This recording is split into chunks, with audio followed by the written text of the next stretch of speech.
Chapter 56. Nico. At dawn he was still awake when someone rapped at the door. He turned, registering a face with blonde hair, and for a split second he thought it was Will Solis. When Nico realized it was Jason, he was disappointed. Then he felt angry with himself for feeling that way. He hadn't talked to Will since the battle. The Apollo kids had been too busy with the injured. Besides, Will probably blamed Nico for what happened to Octavian. Why wouldn't he? Nico had basically permitted... whatever that was. Murder by consensus? A gruesome suicide? By now, Will Solis realized just how creepy and revolting Nico D'Angelo was. Of course, Nico didn't care what he thought, but still. You okay? Jason asked. You look... fine, Nico snapped. Then he softened his tone. If you're looking for Hazel, she's still asleep. Jason mouthed, oh, and gestured for Nico to come outside. Nico stepped into the sunlight, blinking and disoriented. Ugh. Perhaps the cabin's designers had been right about the children of Hades being like vampires. He was not a morning person. Jason didn't look as though he slept any better. His hair had a cowlick on one side, and his new glasses sat crookedly on his nose. Nico resisted the urge to reach out and straighten them. Jason pointed to the strawberry fields, where the Romans were breaking camp. It was strange to see them here. Now it'll be strange not seeing them. Do you regret not going with them? Nico asked. Jason's smile was lopsided. A little, but I'll be going back and forth between the camps a lot. I have some shrines to build. I heard the Senate plans to elect you Pontifex Maximus. Jason shrugged. I don't care about the title so much. I do care about making sure the gods are remembered. I don't want them fighting out of jealousy anymore, or taking out their frustrations on demigods. They're gods, Nico said. That's their nature. Maybe, but I can try to make it better. I guess Leo would say I'm acting like a mechanic, doing preventative maintenance. Nico sensed Jason's sorrow like an oncoming storm. You know, you couldn't have stopped Leo. There's nothing you could have done differently. He knew what had to happen. I guess. I don't suppose you can tell if he's gone, Nico said. I'm sorry. I wish I could tell you otherwise, but I sensed his death. Jason stared into the distance. Nico felt guilty for squashing his hopes. He was almost tempted to mention his own doubts. What a different sensation Leo's death had given him, as if Leo's soul had invented its own way into the underworld, something that involved lots of gears, levers, and steam-powered pistons. Nevertheless, Nico was sure Leo Valdez had died. And death was death. It wouldn't be fair to give Jason false expectations. In the distance, the Romans were picking up their gear and toting it across the hill. On the other side, so Nico heard, a fleet of black SUVs waited to transport the Legion cross-country back to California. Nico guessed that would be an interesting road trip.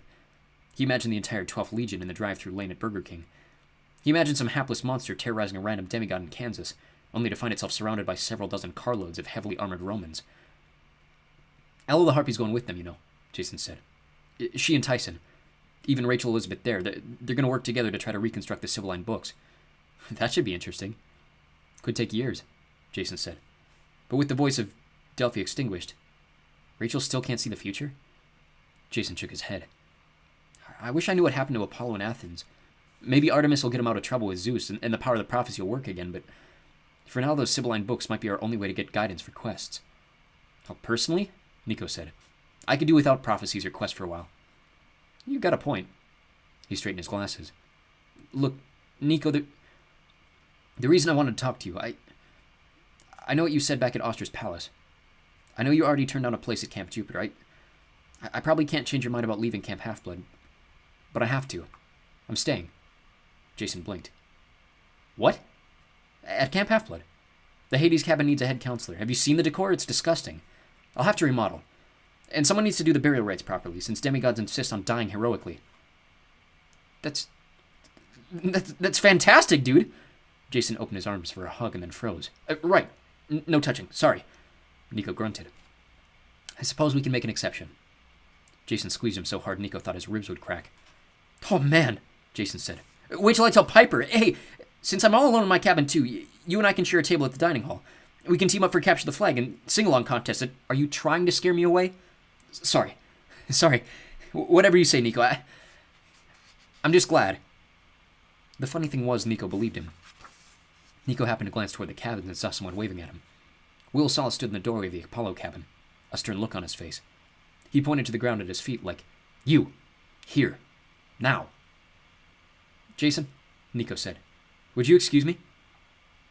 So where were you? Will demanded. He was wearing a green surgeon's shirt with jeans and flip-flops, which was probably not standard hospital protocol. What do you mean? Nico asked. I've been stuck in the infirmary for like 2 days. You don't come by. You don't offer to help. What? Why would you want a son of Hades in the same room with people you're trying to heal? Why would anyone want that? You can't help out a friend?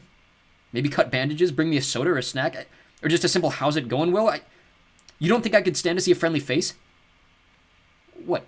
My face? The words simply didn't make sense together. Friendly face. Nico D'Angelo.